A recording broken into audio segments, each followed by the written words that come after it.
Bonjour, Stéphane Lacuve, Société BL 3D. Durant cette petite vidéo, nous allons parler de la densité des polymères appliqués à la podologie.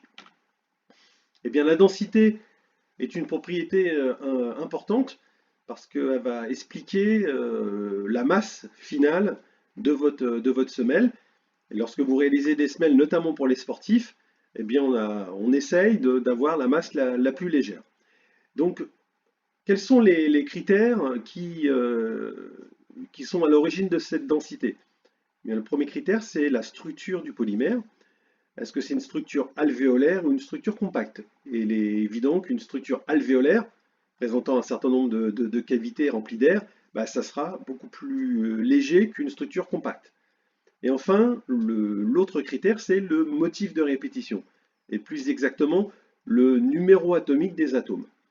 Je pense que vous avez dû déjà constater qu'une mousse PE est à ISO épaisseur, à ISO dureté, est toujours plus légère qu'une mousse EVA. Et ça s'explique par le motif de répétition. Ici, vous pouvez voir en bas du slide le motif de répétition du polyéthylène.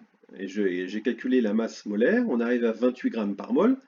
Et j'ai fait le même exercice pour l'EVA, avec son motif de répétition qui est mentionné ici et on arrive à 114 grammes par mol. Donc on voit très clairement l'écart significatif de la masse molaire entre ces deux motifs de répétition, et c'est cet écart qui est à l'origine de l'écart de masse constaté entre une mousse PE et une mousse EVA. Merci de votre attention.